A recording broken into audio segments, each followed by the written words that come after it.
Hello, welcome to Degrassi Schools Inn, Shane. It is very nice to have you on here. Thanks very much, Eevee. It's very nice to be here. Been looking forward to this as well. Of course, you were one of the first people that I thought of in terms of talking about classic Degrassi. Thank you. I think that's where my mind sits with Degrassi, and my Yeah, mind and heart just rest on the sort of 1979 to 1992. I like the Next Generation, and I've seen it quite a bit of Next Class that I like as well. But yeah, I'm very much it's your niche for uh, sure. yeah, I love the classic stuff. Yeah, and I'm very much beginning to love it through this podcast and through the experiences that I've been beginning to have. I believe I mentioned this to you. Yeah, you're a very big Kids of Degrassi Street fan, and I officially did start Kids of Degrassi Street the other day. I watched a couple of the first episodes. I'm technically going out of order of the watch that I'm trying to do with this podcast, but I've enjoyed it. Jocelyn and I were in Toronto and wanted to have the opportunity, and I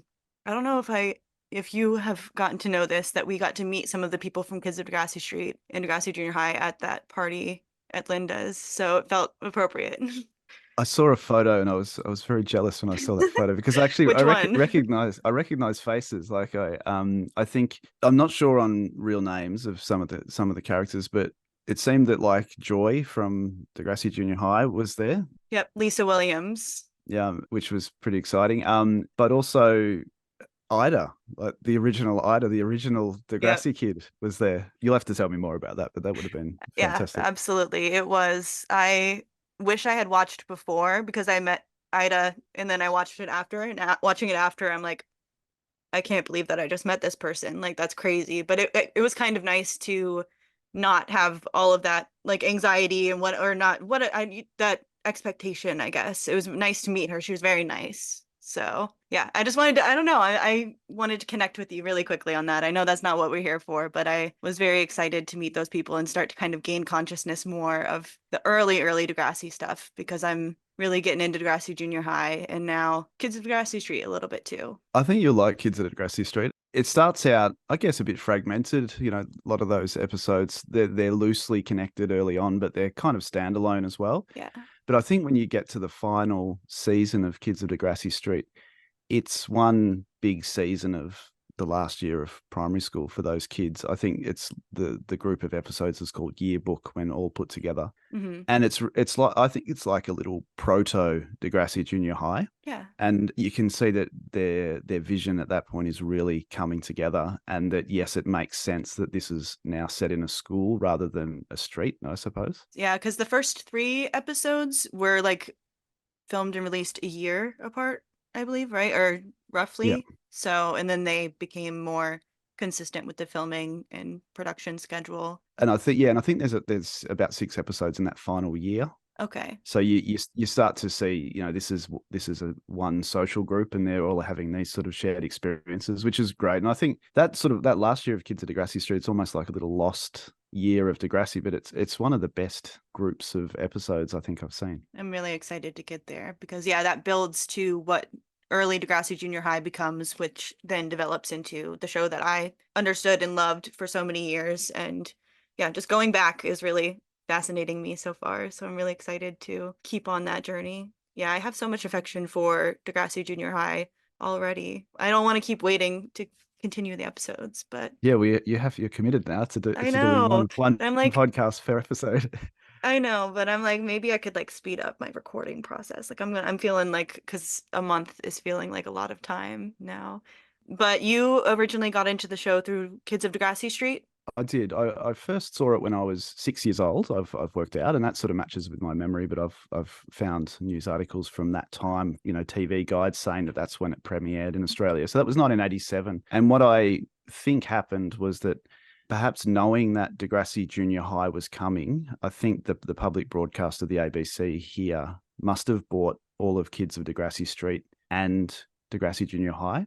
Hmm. So they aired Kids of Degrassi Street sort of back to back 4 or 5 episodes a week for a whole year of, for however long that took in 1987. And then the next year they had Degrassi Junior High. So we sort of went right through Kids of Degrassi Street really quickly and then straight into Degrassi Junior High. But I didn't really notice at the time that some of the same kids went across or that they had different character names either. I think, as I said, I think that experience of Kids of Degrassi Street was a little bit sort of fragmented. Yeah. And then I was only sort of really picking up that this is one continuous story once Degrassi Junior High started. Hmm.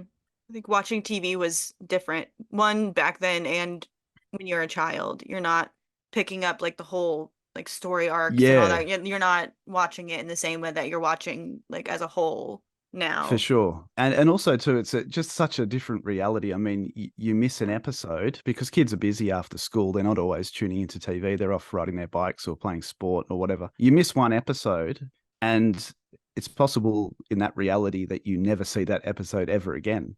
Yeah. We didn't have a VCR at the time, so it's actually part of my Degrassi Junior High experience over the years was watching the reruns in the 90s and then getting the DVDs probably mid 2000s and just filling in the gaps, all the stuff that I didn't actually know. Yeah. And I somehow missed Stephanie K the first time around Oh wow. because I missed the first few episodes of Degrassi Junior High. And it wasn't until I was watching the reruns in the 90s that I first saw those original episodes. And it's like, oh, I didn't realize this Stephanie was such an important part of the Yeah. early episodes. Yeah. Well, if you missed certain episodes, she really only exists in the background from what I've experienced. Like in the last episode, The Experiment, she was in it, but she wasn't like noteworthy. She wasn't Stephanie K. Like she wasn't really making that same impact. I don't think you would have noted her as Yeah. like she would have just been the big sister. And that's a good thing about Degrassi, but that is also like it's interesting. But actually, thinking about it now, it works really well in the sense that you're dropping in and out of the show, Yeah. that you're just occasionally picking up certain characters' storylines, and it doesn't really matter that you might have missed a few episodes as well. I think of Degrassi Junior High, the early seasons. I'm thinking of, oh, Joey's the main character. He's the star of the show. Yeah. And then I remember other kids watching it at school, girls especially, who was saying, "Oh yeah, Degrassi, that show with Lucy in it." Yeah. It's all about the perception. I think that's the beauty of the show, that there's someone for everyone. Absolutely. And your perspective of who the star of the show is or who the main character is maybe depends on your own experience. Yeah, and who you relate to and who, yeah, you see yourself in. Yep. Absolutely. Was there a certain character that you really identified with when you were watching the show growing up? Yeah, I'm not really sure about that. As I said, I think I saw Joey as the main character. I probably saw Spike as the other main character. I love the Zit Remedy. And I think, but probably I've thought about this as well, that I probably enjoy and relate to character interactions more than individual characters. I like when, there's something happening and certain characters resolve it through their interactions or their interplay. And sometimes that's friend groups like the Zit Yeah. Remedy, or sometimes it's people who are sort of adversaries who, Yeah. I suppose rise to the occasion. I guess like the appeal of the show for me was in the kind of kids that they were overall, the kind of neighborhood they're in. It wasn't rich kids, it wasn't beautiful kids. They weren't all street savvy and street smart. They weren't necessarily that aspirational in the same way that kids are aspirational today, or told that they should be Yeah. aspirational. I think it was reflective of the time in a way that other TV shows weren't. And a lot of that was class and status. I mean, I can remember 1980s TV show sitcoms from the US, and regardless of who the family was, they all lived in massive two-story mansions that looked nothing like a house I'd ever seen. Yeah. So shows like, Family Ties and Charles in Charge, if you've ever heard of that show, But Full House. okay. Yeah. They all lived in this sort of same kind of massive mansion. Yeah. Ridiculously big houses. Yeah. They're And definitely aspirational.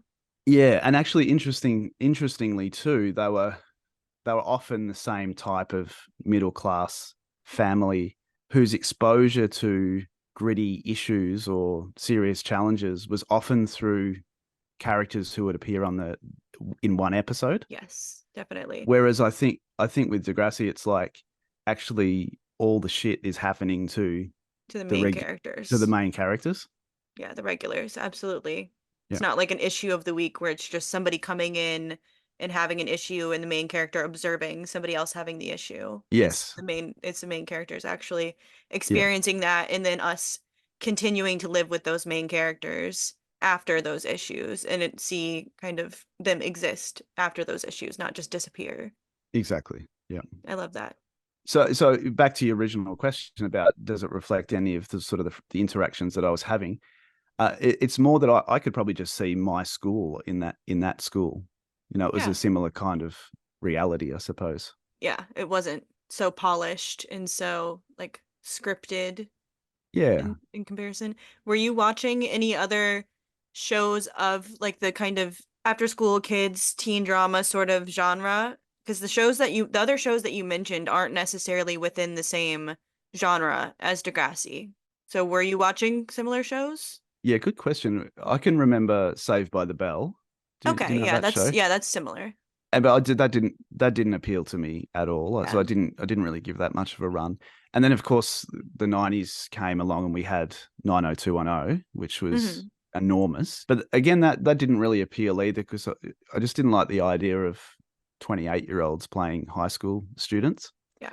And again they were really slick and that polished and really rich and all of that. So I just didn't really appeal, but I always like that story, whether it's true or not. I have no idea if it's true that Aaron Spelling tried to buy Degrassi, and Yeah. they refused to sell it. So I like the idea of that, whether or not it has any truth. I'm not. I think that's true. And I think the only experience that I have with 90210 is the reboot, which was in I don't know exactly what years it was in, but it was right after or around the success of Next Generation. And watching that, it is definitely like a glossed up like LA version of Degrassi, in my opinion. Like it Yeah, I think he I'll speculate all I want, whatever. I think, yeah, he wanted to buy Degrassi and couldn't buy Degrassi. He was like, okay, fine, I'll do it my own way because it definitely it's has the same like next generation, including the adults from the last show into the lives of the teenagers who are going to school in this. Like it has the same like general vibe in my opinion. But no, I haven't seen the original 90210 at all. I've only seen Beverly Hills 90210, I think is what it's called, the reboot. yeah. Um, The original was called that as well, actually. Beverly oh, so Hills maybe 90210. Yep. I But think I think it is just a reboot, isn't it? I'm not sure. it is Yeah. just a reboot and it Yep. has yeah, the exact same vibe in my Yeah. opinion as Degrassi. And I'm sure what it does well, but it's just no. I don't, mate. I'm just I in its mean, defense, mate. I'm not. I I don't. would maybe it has the same I won't I'm not talking down on the show. It just is Yeah, not trying to teach lessons. It's very much like the more dramatic yeah, side of yeah, Degrassi rather than like the teaching lessons and representing real issues. It's more like salacious, I would say, yeah, if that makes sense. yeah, yeah. It does. Not grounded. And I suppose you could probably, you know, put Degrassi and any other sort of teen high school drama, put them side by side. And if you were just to do a tick the boxes of what issues they cover, for example, drug use, Yeah, suicide, drink driving, etc., most of the shows probably would tick all the boxes. But I think it's the way it's done. absolutely. It's the interpretation and the intent behind Yeah, what they're representing. yeah. And as you say, how lurid and salacious it is, or how just true to somebody's actual experience it might be. You might want to know how I found the Degrassi Kid podcast, how I sort Yeah, of stumbled upon that. I Actually, do. this Please. is kind of an interesting thing because what I would say is like, yeah, with Degrassi in the late '80s, early '90s for the first time, and then it being rerun in the mid '90s, I felt like there's a lot of nobody really took it seriously as a show in the '90s, but at the same time, everyone loved it. It was like Mhm. I would say it certainly wasn't cool to watch Degrassi, but everybody watched it and loved it. But I think like a lot of the culture at the time was quite sort of postmodern, dismissive, slacker. You don't want to be seen to be taking anything too seriously. You don't want to be sort of Yeah. emotionally You don't engaging. want to care too You don't want much. to care too Like, much, but actually, everyone cares so much. Exactly, yeah. So I think what I found interesting about stuff that you find on YouTube nowadays and Jocelyn's podcast was suddenly, as of about 5 years ago, there's people looking back at Degrassi Junior High and actually critiquing it and enjoying it on lots of different levels. Yes, it's a funny, silly, uncool show, but at the same time, it's a really great show covering all these really meaningful topics Yeah, in a groundbreaking kind of way.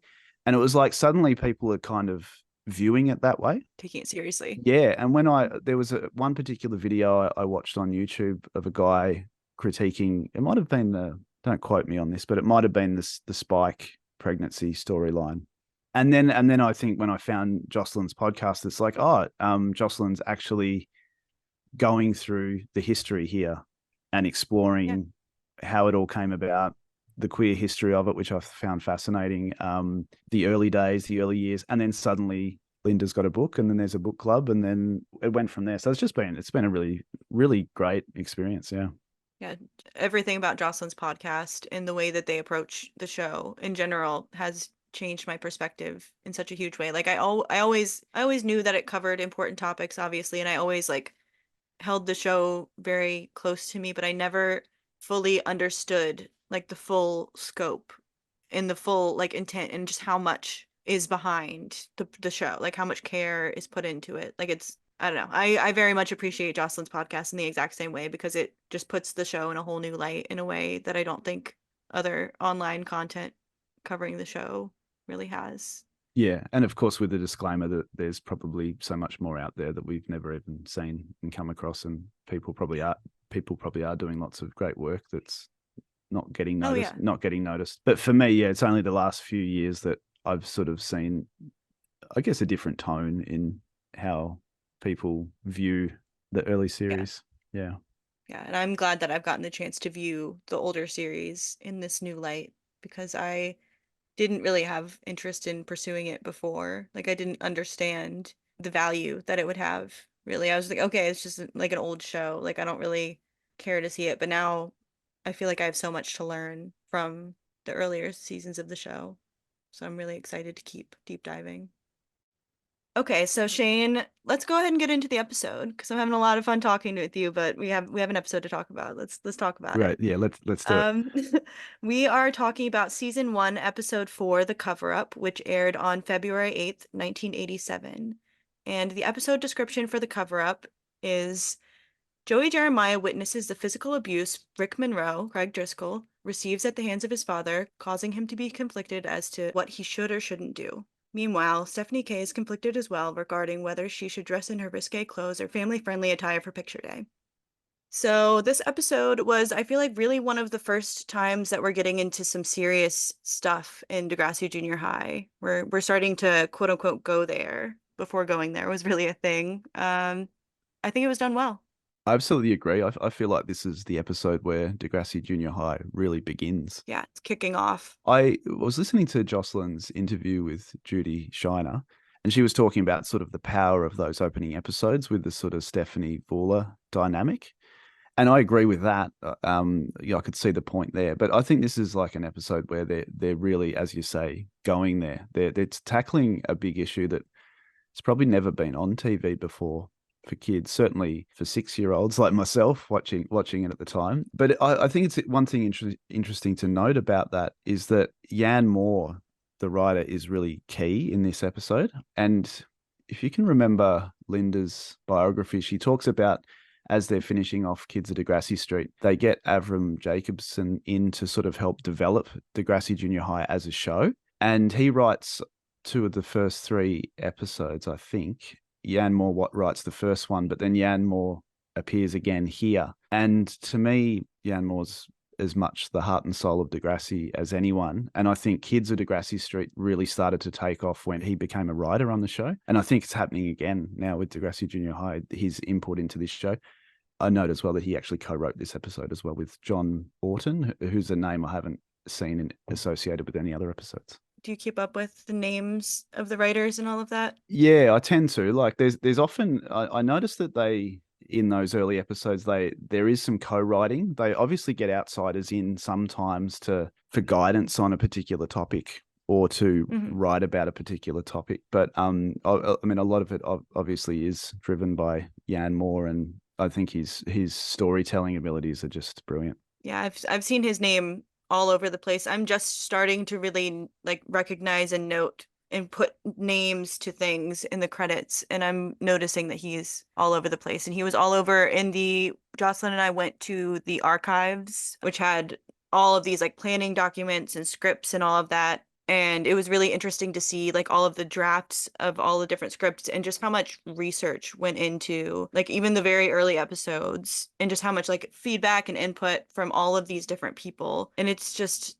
insane how much work went into these scripts and how much care. Yeah, it's really striking how much they've thought it all through, isn't it? Yes. And even the way they design an episode. I mean, even in the opening of this episode, the very first scene, you see both Stephanie and Rick wandering into school separately. So Mhm. they always seems to be everything's thought out from sort of start to finish, even if, it takes a Yeah. lot of watchers to really notice it. Yeah, the theme of the cover up coming through in Rick's story, in Stephanie's story, and even that little moment with Melanie, I thought was just such good writing and so cute. The moment of Melanie like freaking out about like having a zit. I just thought that was such a cute little touch. Like the fact that they really Yeah. thought through all of those, everybody had like that moment of like that theme coming through of like covering up. I think the whole episode is covering up, and even like the school photos is. I mean, high school and junior high is always about your image. So the image of a photo, that's sort of like a little bit of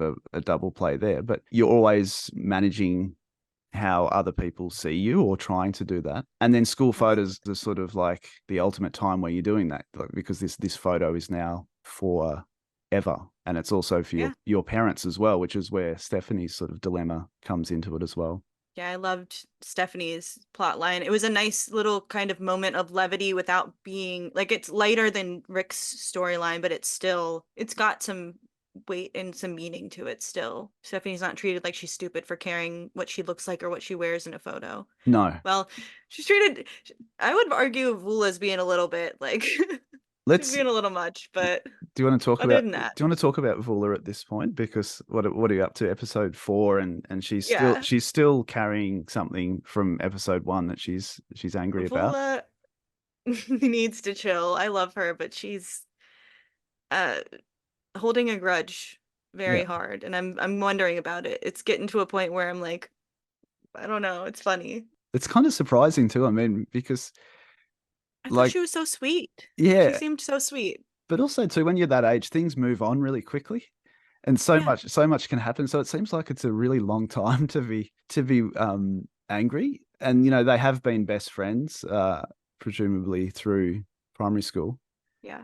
But I suppose the world is changing. They're becoming two very different people. But what do you think? Do you think they're going to reconcile? I thought Vula would have been over it by now. So Yeah, now I'm like wondering yeah, what's gonna happen because I definitely thought I don't know, she's surprising me with how much she's holding on to it and kind of using it as a way to like tease Steph and be kind of like mean. I don't know. Like yeah. it's I'm still holding on to my crush theory a little bit and I'm like, is she trying to be mean to like get Steph's attention or whatever else? But I'm like, I don't know. It's very strange to me. It's very strange behavior. It's very interesting. But it's also quite funny as well, isn't it? Oh, it's hilarious. And I love her. it adds a bit of humor to this episode, this is a bit of a challenging episode. I mean, it's Yeah. pretty heavy. Did you want to talk about that? I did want to Yeah, talk about one more thing with Vula because something that I thought that they were leading to the entire time with the picture day was Vula offer like the cardigan, the sweater that Vula was wearing. I thought that she was going to offer it to Stephanie to yeah. like cover up. Am I like I'm not asking if I'm crazy, but like am I crazy for picking that up? No, I don't think so. Because it's pretty prominent, isn't it? Like she's really, Yeah, and it doesn't match Bula's outfit. Like she looks like she's like holding on to it the whole time, like she like wants to pull it off and like give it to Steph. And I was just surprised that that never happened. yeah. What do you think of Steph's final decision to just be her school self in the photo rather than her home self? her outfit was cute, but Did you think it was an act of courage, or is she just putting off the sort of fallout? You know, like choosing to be embarrassed later rather than right now, true. because her mum will eventually see the photo, won't she? And I think it's so funny because she could just find something in between. Yeah, Like there's so in between where yeah, she could have, yeah. I don't know. It's so funny to me, but when you're that age, there's no in between. Like it's very black and white. That's a really good question because I don't know. I think she just doesn't think to the future enough. I think she's 12 or 13 and just wants that instant validation and doesn't want to like be made fun of, which yeah, that's being 13. That's a really good question because I don't really know. One thing about Steph, though, I did see her walking with Spike in the hallway and like interacting with Spike. And I just want to say, I really want to see more of that interact. Like, I love that friendship, and I really hope that that's an actual thing. Yeah, I noticed that it was probably two or three times, wasn't it, where they were Yeah. talking. There was once on the stairs, I think, or the steps outside. I won't give anything away, but Yeah, don't give anything away, but also I've been on those steps. I don't know if you've seen the picture on the front steps of Degrassi Junior High. We visited it. how was it? Tell me. You have to tell me. It was sorry, I have to brag for a minute. It was yeah, it was awesome. Most of it is torn down now, but it was iconic to see the front steps of Degrassi Junior High. Was it smaller than it seemed?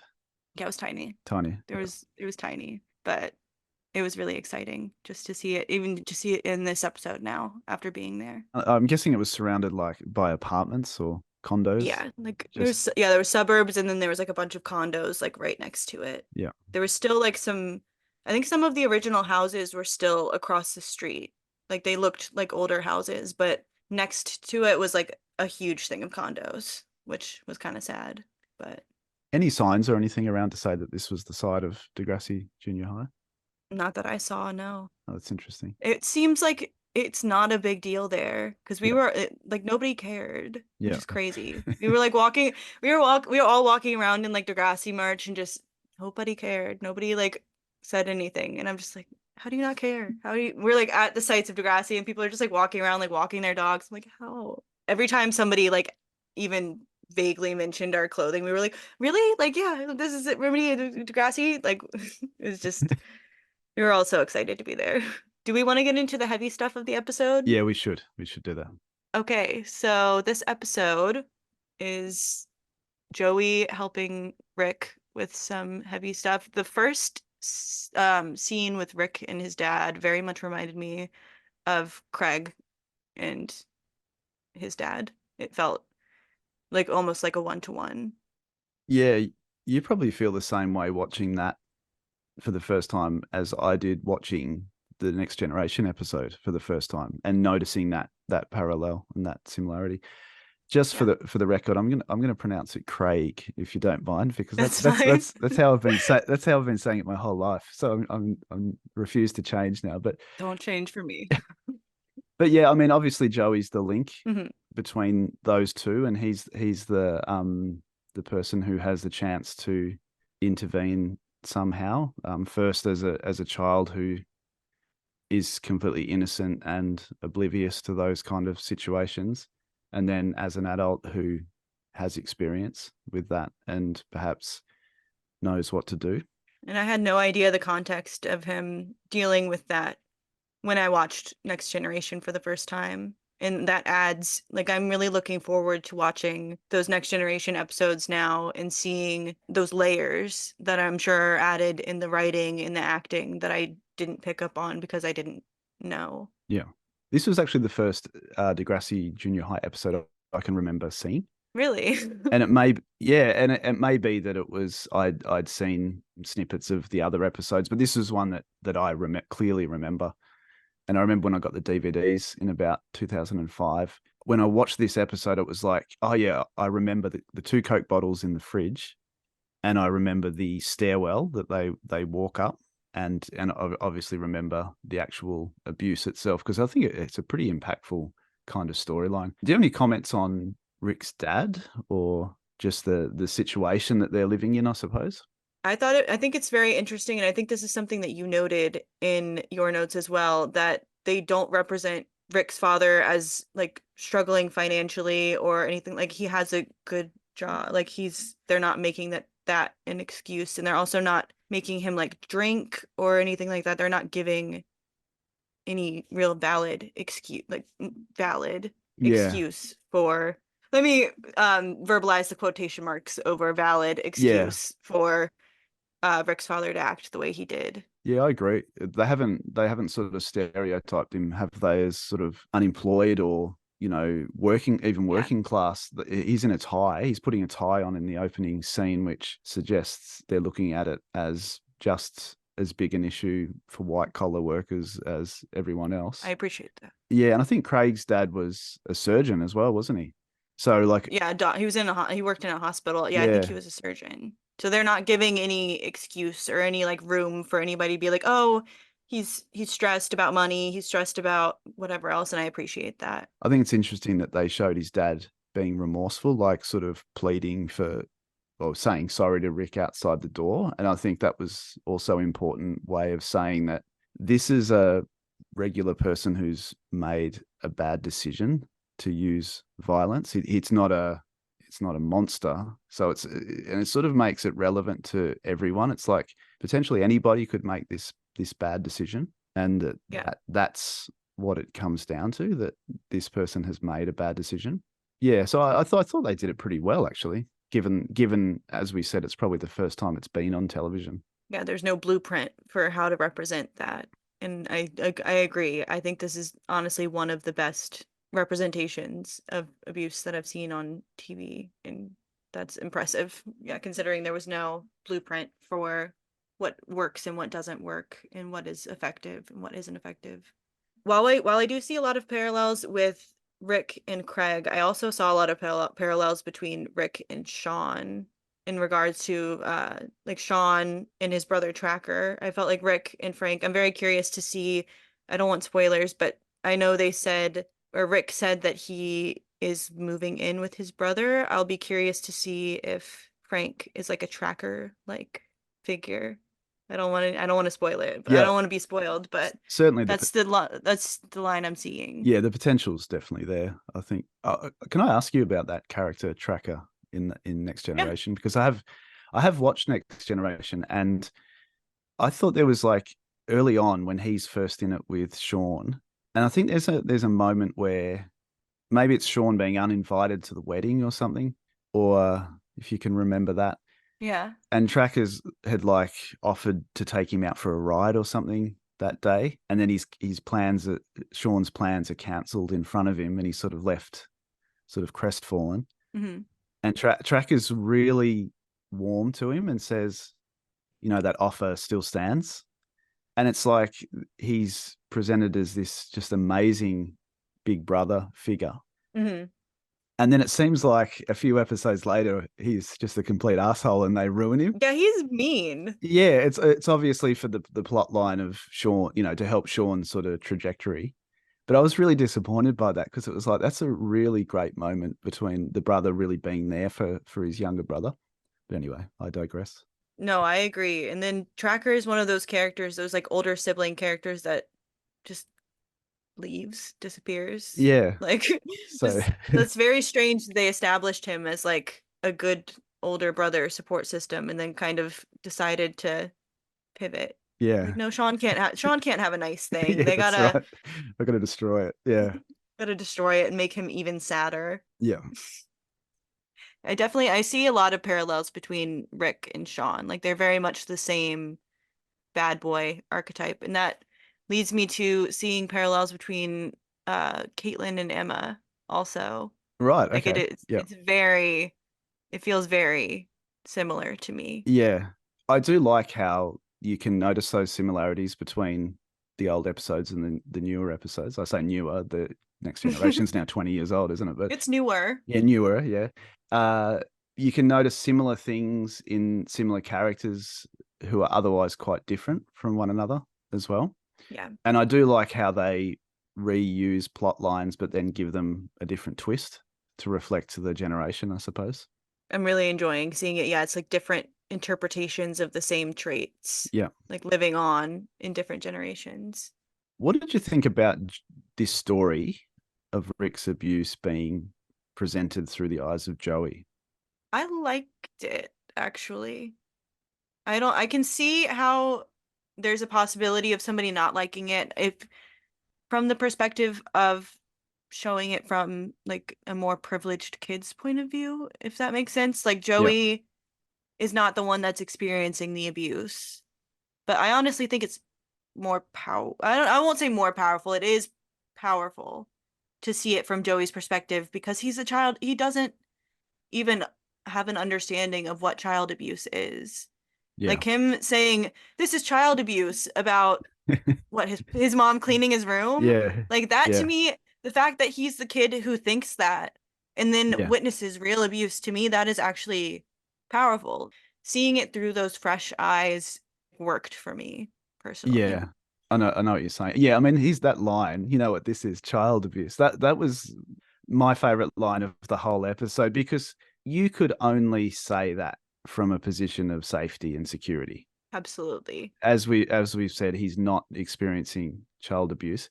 But it's interesting that he repeats that line to Tim near the bike rack, and Rick Yeah. overhears him say, "Oh, child abuse," and then he offers him the jacket. So it's sort of in a strange way, it's what connects the two of them. And then Joey witnesses it.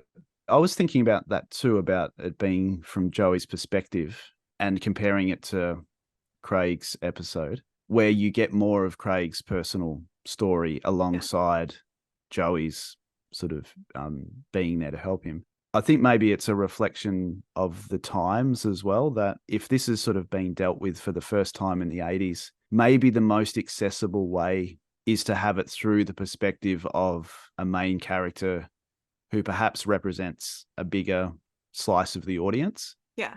And it's presented as how you would deal with it if you saw a friend experiencing it.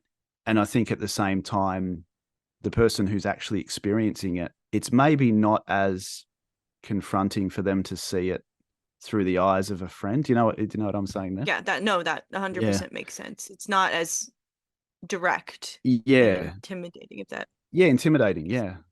to come at it from that sort of outsider's perspective that's still familiar. Like it's a familiar outsider's perspective. I like that. Yeah. Would you have liked to see the plot line from Rick's point of view? Or do you feel like Joey's point of view was a good choice? I think I would have liked to, but maybe they weren't ready to do that at the time. Okay, so Yeah. that makes sense. So yeah, later on they were more ready to confront. Yeah, like 15 years on when they did it with Craig and Joey, I think they were ready to show a more nuanced version of the same, essentially the same story. And I appreciate that it's like a peripheral character, but it's not somebody who's you're never going to see again. Like we're going to see Rick.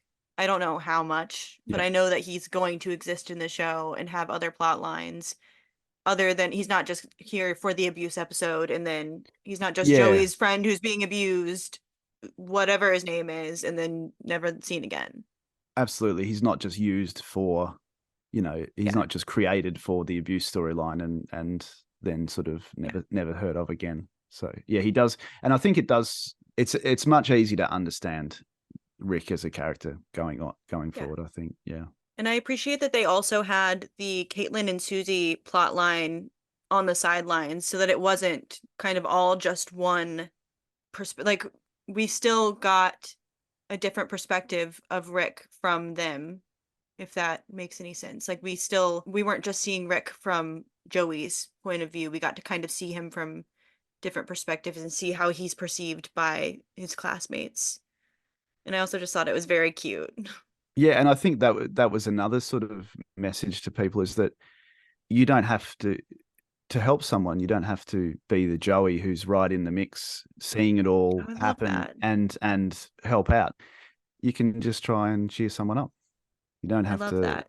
Yeah, and I think they obviously notice there's something going on there that they don't know what it is, but he doesn't smile, so let's make him smile. Yeah, I thought that was adorable. And that's a really good point that it's showing how you can help and kind of pick up on things in different ways.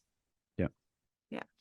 One other little tiny thing from this episode too is that a little continuity issue. Mhm. Susie can be seen in a scene heading home with the clothes she'd worn the previous day, not earlier that day.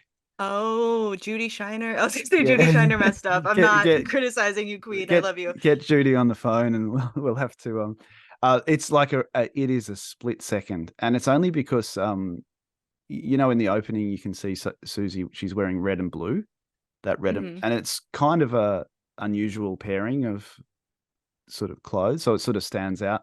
And then later on, when she's playing a sort of little trick on Rick, I think she's wearing something that's white. But then in a split second, around about the 12-minute mark of the YouTube version, you just see Hmm. her walk across the screen in the red and blue. Yeah. So it's That's such a tiny little detail. oh, I it love that is, you yeah. noticed that. Yeah. That was like a Yeah, I'll get Judy Shiner on the phone and be like, yeah. hey, There's an issue here. Can we? here's an issue. Yeah. Speaking of, I met her at the party. Yeah. She was so, first of all, okay, I want to just describe the scene to you really quickly. Sure. Like we're sitting around a table or sitting around a circle, like talking, and there have been a couple of like random people kind of trickling in. Yeah. I She trickles in, I turn around, I'm like so starstruck. So like after editing her interview, I have been like completely obsessed with her, Mm. and I like caught her eye and like slapped Jocelyn's leg. I'm like, Judy Shiner. And then like as soon as the circle ended, I just like cornered her and just talked to her for like 10 minutes, and just telling her like how much I admired her and just like how much the interview like was just amazing. So How I was want to she? ask you, she How was so nice. Yeah, I can So imagine there's she'd that. be. She seems really great in that interview, a natural speaker, and um, She so was so easy to talk to. so knowledgeable and passionate about the show. It must have been strange, like you're sitting there editing her video and audio for hours. You must Yeah. feel like you practically know this person by the end of it, and then they walk into the room Yeah. and Literally, she doesn't know you. I Yeah, caught her eye and she yeah. like immediately like I saw that like face of recognition where she could see that I knew who she was, and she was like smiled at me, but I'm just like I was so not chill at all. Like I was sitting, I kept looking back. She was sitting like right behind me for like 5 to 10 minutes before I could get a chance to talk to her, and I literally kept like looking back at her. Like I admire her so much, and I genuinely like we joke like, "Oh, I'm gonna call up Judy Shiner." I hope so. I'm obsessed with her.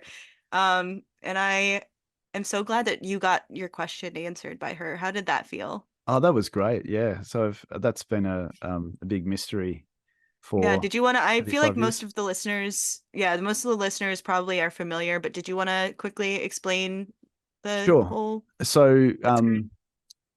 Wheels in 1987 was wearing a Footscray Bulldogs football jumper, which the Footscray Bulldogs are now called the Western Bulldogs, but they're in the Australian Football League. But for those outside Australia, Australian football, Aussie rules, it's also called, is its own game. So it's not soccer, it's not rugby, it's not gridiron. It's its own sport that evolved sort of in the 1870s onwards. And Degrassi was really big here in the 80s. It was on ABC TV, so the national broadcaster. So it was literally every TV with a house had up to 5 channels. But if you were living in a regional area like I was, there was 2 channels. So we had ABC or something else after school. So most people were watching Degrassi, and to see an Aussie rules jumper on the show was pretty amazing, given that just how on earth did he get this jumper and why is he wearing it on the show? So it's come up on Twitter regularly over the years and other social media. It's like, someone explain this jumper. So once I was in the book club with Jocelyn and yourself and lots of other people, we started talking about that jumper. And then when Jocelyn surprised us with the chance to talk to Linda Schuyler and ask her a question, well, that had to be my question. So it was amazing to hear Linda explain it, and then to give us, another option as to where to get more information. And Judy, who sort of ran the wardrobe and all of that, knew exactly where it came from. So that was amazing to hear, and just fun. I was really glad to hear her say that it's just fun when somebody asks her that question as well, because it's not the most pressing world issue there is, but it's just Yeah. a fun thing to know. Yeah, that's still like one of my favorite moments was you getting to ask Linda that question directly Yeah. because just her reaction was so great that she knew exactly what you were going to ask just Yeah. based on where you're from. Yeah, Like, exactly.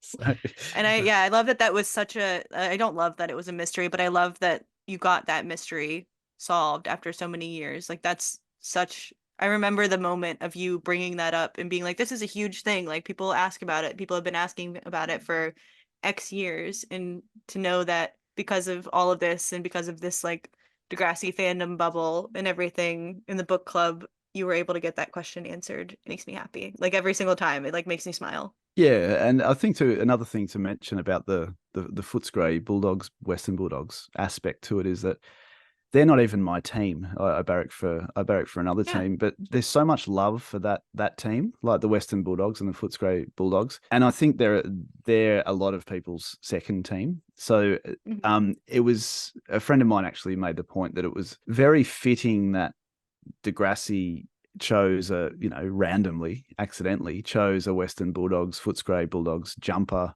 rather than Yeah. a bigger club. There was just something about the aesthetic that sort of fit nicely with Degrassi. Yeah, fit like the theme of representing. Yeah, and strong sense of community spirit and that type of thing. So, I love that. so as somebody who's into their fourth episode now, Mhm. how are you feeling about Joey Jeremiah, given what you've seen in the first few episodes with the presidency and all of that kind of Yeah. stuff? And now it turns to something a little bit more serious. He's definitely becoming more human, more intriguing. I see the appeal in his character and I can see him because in the first couple of episodes he's cheesy, he's corny, whatever. He's a little boy. I'm seeing him more as somebody who can grow into the adult that I see now. Like I don't know. I'm taking him more seriously, if that makes any sense at all. And I loved seeing his interactions with his parents. I was sad to see that in the Degrassi wiki, I believe it says that his this is the only appearance of his dad, Yeah, but I know that his mom, I don't know what's up with that. I'm curious. I don't know if that's just like sometimes Degrassi parents just disappear. Sometimes there's a reason behind it. I'm curious. I will be curious to know what happens there. But it was really good to see his home life. One thing that I loved about his home life was his parents don't like take his shit. They don't like when he makes the little jokes, they're just like, okay, yeah, anyway, like moving on. Like it's just very funny to see how his parents have just kind of grown to deal with him and the fact that he acts the exact same basically at home as he yeah, does at school is very funny. yeah, Like he's not covering up anything. He's 100% himself at yeah. home and school, I think. And I love that. I can see just when his dad comes out of the kitchen. What does he say? It was a dirty job, but somebody had to do it, or something. Whatever that line is. Yeah. He's like, yeah, Um, yeah, you joke. yeah, I can imagine the dad being exactly the same 20 years earlier, and he's Oh yeah. the same way that you would know Joey from Next Generation as a pretty sort of upstanding, kind of caring, mature Yeah. kind of guy. That I imagine the dad was a bit of a clown when he was younger as well. I actually love imagining Joey Jeremiah's dad being just as much of a clown and getting a Joey Jeremiah as a son and just being like, I can't deal with this. Yeah. I think like well, I think we've had a discussion before about Joey Jeremiah, one word to describe him. And I would say, like, I think I said to you, performative. Like everything Yeah. is, you're saying like he's 100% himself. I kind of agree with that. But at the same time, what he is a performance as well. Like Yeah. he's always performing for the teachers, for the other kids, and for his parents as well. Sometimes in a little bit of a defiant kind of way. That's part of his shtick as well.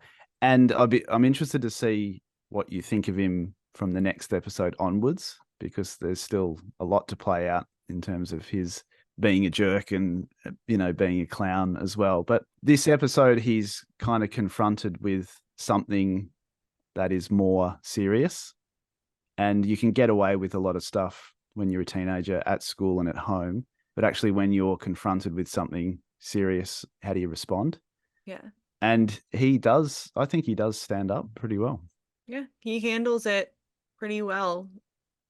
I was impressed with how he handled it relatively maturely, considering he is not a very mature child. He's not, I wouldn't put mature on the list of words to describe Joey Jeremiah. but this episode proved that he can definitely handle things when he wants to, or when he needs to. I won't say wants to. I don't think he wanted to handle any of that, but Yeah. So it'll be interesting to see like what you think of him as he goes, and what, to go back to the theme of the episode, the cover up. What's the real Joey, I suppose? Is it the clown, or is it the caring guy who can stand up when he needs to? I think he's got layers. Yeah. I think he's a Yeah. very complicated young man. And he needs a jean jacket to cover up those layers at times. I loved how insistent he was that he needed that jean jacket too. He's like, I can't take a picture. Like, how would you expect me to take my school picture without just the smallest things are such the end of the world at that age. And it's very, very real. And it's very funny to see Joey reacting that way after what he just witnessed Yeah. with, like, it still shows that he is focused on very like shallow issues, and he doesn't have, he's still learning that depth. Like, for him to be that worried about like, oh, like I need the jean jacket when Yeah. I don't know, like, does that make It does, any yeah. sense? I'm just like, But at the same time, he knows a big moment when he sees it. He just maybe yeah, can't. He's not equipped to responding to it just yet. Which nor would you be at no, 13 years old. 13, You know, no. from a stable home where that's not, you're not seeing that kind of stuff happen.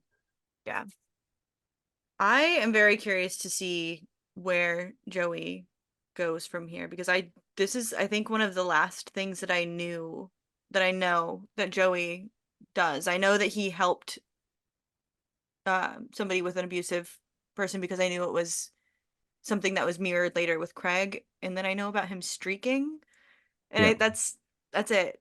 And I oh no, I will say I know he has a learning disability of some sort, I think. yeah, that's true. Okay. Yeah, Because that's one of those things, one of the things about the archives that I saw a lot of things that don't happen. Like a lot of documents for like episodes that didn't happen, or like plot lines that didn't happen. So I still am not very spoiled on things that do happen, but okay. So yeah, those are the things that I know about Joey. So I really don't know what to expect and you know about out of the his zit remedy as well. the Zit Remedy, yes, but I don't know any plot lines relating to it. I don't know if that's a thing where they actually have plot lines relating to the band, or if it's just something where they perform in episodes. I would imagine got some plot lines between the boys in the band. I don't know.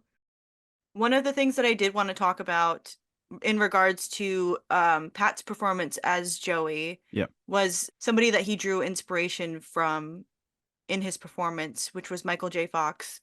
That's specifically in his performance in Back to the Future, correct? Or is that yeah.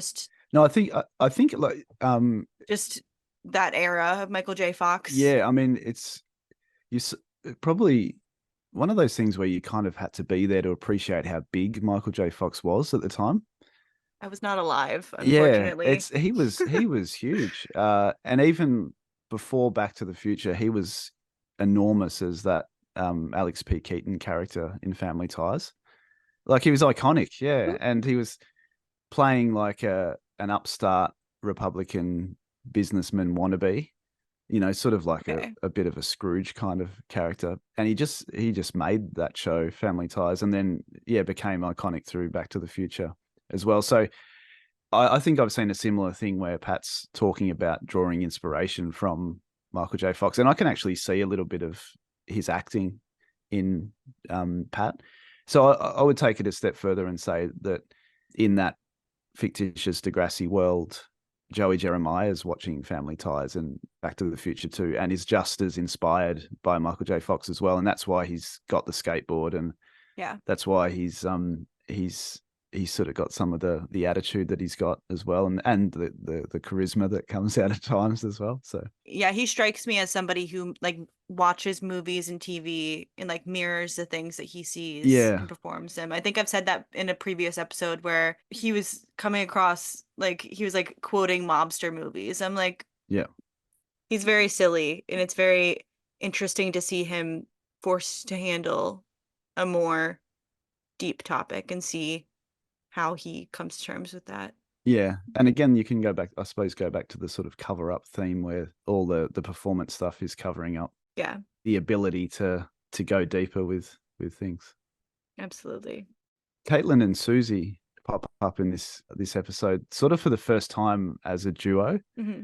and you might not be as far along Kids of Degrassi Street to have seen them in that, Not yet. but they were, yeah, Lisa and Casey in Kids of Degrassi Street, and it's like the first reminder in Degrassi Junior High that these two work pretty well together. So they were friends on Kids of Yeah, Degrassi they were Street. best friends, like Oh, cute. neighbors. They were in the same class at school. They had a fight over a bunny rabbit, which was a really great episode. So I guess by this first season, they've probably been working together for about 5 years at this point. So Wow. it's probably a natural pairing for this series as well. I think probably the writers and producers are just thinking, well, we've got this established already. Let's keep it going. I could definitely see them looking at the experience that Stacy and I'm sorry, what is the actress who plays? Sarah Charlesworth, I think her name is, from memory. Okay, yeah. Yeah, I don't that's off the top I'm of my still head. learning. Yeah. Yeah, I'm still learning everybody's names. I'm getting better about it, but I don't know everybody's names yet. But yeah, I could definitely see them pairing them up. And I think that worked really well. They were adorable together. They really worked as like a moment of levity in an otherwise dark episode. And their banter was, as we've sort of already touched on, it was very grade seven, wasn't it? And, you know, pretty immature, but kind and caring at the same time. But I think it really just underscored the difference even between grade seven and grade eight. I Yeah. mean, Rick's in grade seven, but I think he's been kept back, so he's a year older. And we got that. We got. I think you talked about this in your first episode, like the difference between Arthur and Stephanie in Hmm. just that 1 year difference. It's, you know, It's it's like a child and an adult it's a almost. huge, yeah, Yeah. it's a huge difference in just that 1 year. The angst and everything else. Rick, even if you're not like going through everything that Rick is going through, there's a lot of angst and change and all of that and being that age that I think, yeah, Caitlin and Susie clearly haven't really experienced yet. And I'm curious. I don't know. I every time I see the little baby like grade sevens, I'm like, I really don't want to ever see anything bad happen to them. It makes me sad. Like I don't want to picture. And then you remember what happened to JT and that Yes. trajectory. Do you feel like you're getting to know many of the background characters? We were saying you saw a few line up in the photos, perhaps for the first time. I mean, you've met some of them in person these days, but I recognized like Vivian, Colleen Lamb. yeah, I recognized right away. And that's cool to recognize and see the same kids over and over. It doesn't feel like there's just extras wandering around. I think Colleen Lamb was the only one that I recognized right away. Jocelyn pointed out that Lisa Williams was in the background too, yeah. Joy. But and I noticed we haven't met the character of Tim, but I know who he is now, and Yeah. I wouldn't have known who that is. So it's interesting to see those kind of like background and minor characters. I don't know if Tim is a character other than like is he Do you want? I don't know. Can I Yeah, reveal? you can He reveal. stays in it right to the end. Okay. Yeah. He was on a lot of the planning documents and seemed like a big character in those, but I don't see pictures of him He's very often. never a big character. He has one or two episodes where he's in it more than usual, but he's never. Okay. Is there a next generation character, for example, that you could kind of say he has a similar? I know I'm putting you on the spot Yeah, there. he becomes a bit of a musician later on. Okay. Um, Really? yeah, just sort of in the background though, not in the same way as they, Like, in is it Remedy? yeah, or in the next generation, it seems like everyone's in a band and everyone's Everyone's in the, in a yeah. musician. Back to Joy, Yeah. who you've now met in Yeah. person. I did. She was very nice. It's really interesting to like when you realize that all these background characters are actual characters with names and that they're always there. So Lisa, you said it, Lisa Williams, Lisa Williams was her name in real life. so she was a background character in the Kids at Degrassi Street as well. So she's Oh. sitting in class in a few of the episodes, but then you start noticing her in season one Degrassi Junior High, and then she's there the whole way, right through to the end of Degrassi High, and she has a really famous line in the suicide episode, which I won't spoil for you, but it's like her big moment after 7 or 8 years After of, all of that. yeah, like she's got the odd line here and there, like incidental every so often, but that's like her one big line. And it's, yeah, once you realize that, it kind of changes your perception of like the classroom, I reckon, because you start to realize how much thought has been put into all these additional extras. And I wanted to actually Yeah. ask you whether you ever got that vibe with Next Generation, because I've only watched that in a more casual sort of sense, but I've never gotten the sense that I know the rest of the class. No, honestly, not really. Like I thinking about next generation and next and like especially next class, it just feels like random kids in the background. It doesn't I think there were recurring extras, but they were never really given screen time or lines. Like I really can't think of one. I'm sure there are. I'm not gonna act like there is no notable extra ever in the history of Yeah, Degrassi, Next yeah, Generation, Next Class, whatever. There's not any that come to mind for me at all, in the same way that Vivian and you said Joy yeah, come to mind for several people, not just you. Like they're meaningful to Jocelyn. When we were at that party, like people knew who they were. yeah, They make an impact on the show, and I don't feel like they really, yeah, I don't feel like they continued that as much in the next generation and beyond. I don't feel like there was as much texture in the background when it comes to the extras, and there was not as much, it didn't feel as real of a school environment. yeah, I feel like they lost that, which is unfortunate. yeah. And I think what the good thing about that as well was that when a character did sort of step up and have two or three lines in an episode, it's like you already knew them, and you're just like, Yeah, oh, you this recognize them. this this person's finally speaking. We get to learn more about them, which is yeah, really interesting. Yeah, that's cute. It's like, yeah, the person that's in your classroom that you never really get a chance to talk to or never really hear from or pair up with or whatever, you get a chance to hear from them. That's very real. I like that. Do you know the that Broom's Head? Sorry, I'll start that again. Do you know that Broomhead's? I think it's Tumblr or one of those kind of sites where the person making it has sort of critiqued all the fashion of Degrassi Junior High. I believe I've clicked on that because I've been going on some random blogs. I want to say I've seen that. I don't know. Well, she just goes through every episode and takes screenshots of what people are wearing and just Yeah, sort of yeah, I feel like like I've seen that. And right, I understand the concept of what you're talking about. yeah, but she goes into all the background characters as well. Oh, that's cute. So it's like there's so much attention to detail about all these minor characters that there was actually a couple that I picked up from there that I hadn't even noticed before, and then the more you watch, the more you realize actually that person's was in about 40 episodes in the background. I love that. You know, I'll have to like make a point to directly look at that. That's cool because I love that sort of like very deep diving into tiny Yeah, aspects of things. Like that is my like cup of tea to look at like the tiniest details of things. So yeah, I'll I've look heard at you. you said broom's head. What? Broomheads. Broom heads? Yeah, Broom's heads. yeah. Sorry. Sorry, you'll have to edit that bit out. We'll see. Let's see what happens. Right? Yeah, You were gonna say something and I interrupted you by making fun of you. I Sorry. was. Yeah, what was I going to say? Sorry. It's gone now. Oh yeah, you were just talking about like the sort of minor details of things, and you've mentioned the word hyperfixation before. I Yeah. certainly can relate to that term when it comes to Degrassi Junior High. Yeah, that is me with all of Degrassi, and I'm really starting to feel it with Degrassi Junior High and Degrassi Classic because there's so much for me to learn.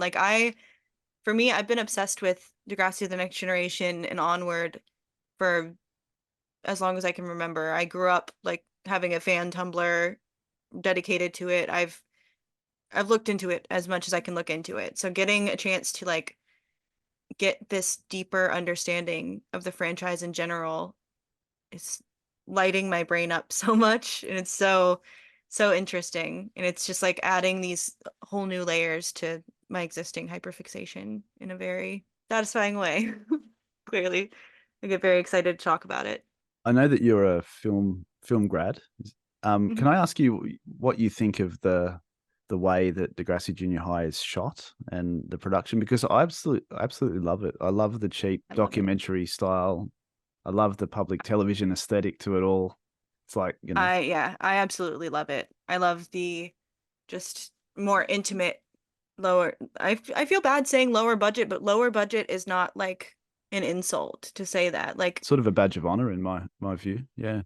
I think that they do so much with what they were given and I love it. And yeah, I don't enjoy the polished. I always bring it back to like the later seasons of Degrassi because that's what I know, but I love the aesthetic of Degrassi Junior High. I love that it's not too polished and it's not too overdone.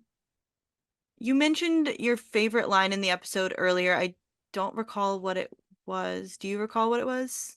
Yeah, that was Joey's saying, you know what this is? Child abuse. Oh, yep, Yeah. that is. Yeah, my favorite line is also a Joey line, which I think is going to happen pretty often. When asked about, I like how he changes his story every time somebody asks him about his injury, he comes up with something else to say. Like some cute little line. But the one that I liked was when he was asked, I think it was Tim who asked him. He said, "It's no big deal. These three big guys said Stephanie was only the second best president the school's ever had. I had to teach him a lesson." I'm like, Yeah, he's on fire in this episode, isn't he? what a little dork. I love him so Did much. you find it that maybe Radish was a little bit trigger happy with sending him to the principal's office? It was just like, the drop of a hat or the drop of a fedora. He would just It was a send him off beret to, in this oh sorry, episode. Foray, yeah. Then he would just sort of send him off to Lawrence, and no wonder Lawrence sort of seems really jaded and fed Yeah, up over the it phone. was it was interesting to see the Mr. Lawrence bit play out also more directly because he's I know that he isn't shown ever, Yeah, but he's only really played over the loudspeakers. So it was interesting to very much directly see that device of the off-screen character. Like we hear yeah, Joey talking to him off-screen, but we don't, or we even see Joey, but then we like see him on the other side of the door, correct? yeah. Or That's like right. Yeah. see Joey. Do you find it interesting that Doris went straight on the phone to Children's Services rather than having a Yeah, quick conversation with Mr. Lawrence about it? could have been like, hey, you know that child that you literally just like had a conversation? Yeah, How about we like consult about this yeah, instead of calling the resources? Like that was, yeah, I understand because I'm assuming she's like a mandated yeah, reporter or whatever else, but like there is like a principal who literally just talked to Joey like right there that you yeah, could maybe consult with. I do think that was a little maybe trigger happy. yeah. But I uh, guess it was, it made it very clear what was happening, I suppose, didn't it? to not that's probably the reason to not like fog it and add an extra scene, but Yeah, that is that's a good point. It's a yeah. very good point. Like that in that character, is she the secretary? That's not a character that ever really appears in any other iterations of Degrassi No, as she is in it school for a secretary. while. She's in quite a few Okay. episodes, I think. But yeah, she's not. I guess she never has anything but a ancillary role. She just Yeah. is there as the secretary, and I don't even feel like there's I guess because they don't show the principal, they have to have kind of a proxy to the yeah, principal versus in later seasons they show the principal. Like they yeah, have Raditch and they have Mr. Simpson and they have yeah, yeah, Miss Hatsalakos and whoever else. So they don't need that extra yeah, character. I did like that character though. And I liked Joey joking with him or Joey joking with her too. I love yeah, he is the type of child who thinks that every adult loves him yeah, and and every kid too. Yeah, yeah, he thinks the whole world is like his stage and he's just yeah, he thinks the quote is the world is a stage and I'm the only player. He yeah. does not. Again, that's why I thought his dad might have been his dad in a past life, because even when the social workers in the house asking him about hitting a child, he said, "I would Yeah, he's never." like I want to. Yeah, well, there's times where I've wanted to.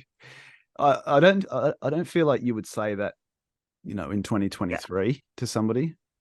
No. because that would be a massive red flag if you did. It But was funny though. it was, yeah. And that's again, that's why I thought that there's a bit of Joey in that man. Oh, 100%. There's Yeah, a shame we never that's where he gets it. a shame we never see him again, unfortunately. I'm sad. Yeah, I'm very sad about that, and I don't want to know, but I'm curious to know if there's a reason or if he just gets Degrassi black holed. Yeah, Don't tell me. I won't. Thank you. Your input has been my like one of my favorites in terms of the book club and the Degrassi Kid spaces in general. It's really good to hear your perspective on the show, and it's really good to talk to you directly about it even more. Like this has been such an amazing opportunity to get to talk to you. Likewise, thank you. Yeah, it's been fun for me because I've never really engaged in any kind of fan community before. I've just kind of been watching the show. It's just come in waves to me throughout my life. As I think I mentioned, reruns in the 90s, DVDs in the 2000s, streaming sort of in the 2010s. Yeah, so this is sort of a new thing to actually talk to other fans. And again, that's been really interesting to see a younger generation how they do fandom, I suppose. For you, it sounds like it was a very like individual experience watching the show, and for me, it's always been like a very community Yeah. experience to like engage with people about the show and like hear what other people have to say about the show. Like watching the show growing up, I would not during the early Next Generation stages because I was like like you were. I was like 7 or 8 Yeah. when I really first started watching the show, so I wasn't really on the internet then. But as I grew up, part of watching the show was looking at people's like live blogs and watching people's videos talking about what happened in the episodes and all of that. So it's very interesting to hear your perspective as somebody who experienced the show by yourself for years, for like most of your Yeah. experience It's with a the show. totally different experience, isn't it? Yeah, and it's really fascinating to hear. I feel like you've formed maybe more, I don't know, like it's I won't say more, like your opinions are very much your opinions on the show. They're not influenced by other people's opinions, which I find very interesting. I feel like mine are colored by everything that I've read online over all the years. So, Oh, isn't that I don't interesting? know. Yeah. I wish I could just deal with it. That's why I'm trying to avoid the spoilers and all of that because Yeah. that's the only control that I can have over my experience is to not at least not get spoiled. There is another website that Jocelyn has also linked that I also found years ago as well. Degrassi Panthers. Have you seen that? It's It sounds familiar. I don't know. a guy who found all the filming locations of Degrassi Uh, Junior High and sort of took modern day photos of them. It's a really great website. mm, As you're watching the show, I think he was doing it episode by episode. It's a long time since I've looked at it, but that's a mm. good little companion to have. Yeah, I love those resources and I love the like fan content Yeah. that is out there. It's adds so much to the experience of the show. Yeah. Especially when it's clear that people have put so much work into it. That's what I love, like Absolutely. seeing that. The Yeah. passion. Yeah. It's at least it's infectious, honestly, to It is. Yeah. I mean, obviously, like I've started a podcast. And I think Exactly. Yeah. I can definitely credit Jocelyn to that. Yeah. At least partially. Like obviously I have my own desires to do things, but it's the passion Yeah. that has been put out there is very inspiring and has definitely and I hope it's okay for me to mention that you said something at one point about possibly starting a podcast, and I just want to encourage you to possibly do that. Oh yeah. Okay. Yeah, that's Listen, fine. Kids of Degrassi Street. Yeah. I mean, it's people have lots of creative ideas that sort of enter their mind and then they forget about. But I would like to, I have thought about a Kids of Degrassi podcast. I'm not aware of one existing. If there is, I'd love to know about them and listen Not to that I them. know of. But I I think, think you would know. I think you would know if one existed. I would believe, like with your interest and your hyperfixation, I feel like yeah, you would have found it. yeah, I'd like. I mean, I think it'd be nice to do one. I think I imagine it would be a short thing, maybe I would love to listen. 6 episodes, 1 episode per season, something like that. We'll see. I'd like to. Yeah, I just want to encourage you to do that because you've done very well on this. So Thank you. I think you've got some potential, some podcasting potential. And on the more fan projects that are out there, the better, in my opinion. Exactly. Like, keeps the fandom alive. And that's what I want. We need to keep the fandom alive because then there's possibility for a reboot. Exactly. Yeah. And let me ask you, how would you feel about a Degrassi reboot? Do you want one? Um, yeah, I think it'd be great. I think you've covered with other guests that it would have to have the same, the same Degrassi spirit and foundation, Yeah. and be true to what Degrassi is and what it stands for and what its purpose is. But it would be amazing. Yeah, I think it would be Yeah. good. You would love to see that? Yeah, and I think like there's always teenagers, isn't there?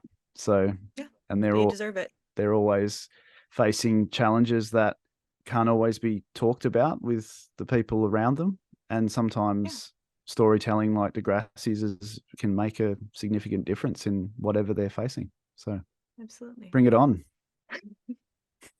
I just noticed that it's almost 8 o'clock. We've almost been on here for 2 hours. Is Yeah, there anything else? Do we want to wrap up? Is there we can anything else? we can wrap up. Okay. Yeah, Because I'm loving talking to you, but I don't want to take up too much of your that's all time. right. We I know can. I it's, think you know, would people listen further past this point? That's the question. So we'll wrap it up there. I would. Yeah. I would, and that's what matters. I make this podcast for me and me only. Just kidding. Okay. Shane, it was so great to talk to you. I feel like we've covered so much great Degrassi stuff, and I think we have so much more to talk about in the future. I would love to have you back on for a future episode. That would be great. I'd love to return. Thank you so much for having me. It's great to be a part of your podcast and glad I can contribute something. Of course. Thank you so much. I hope that you have an amazing day, and I can't wait to talk to you again. Great. Thank you so much. Thank you.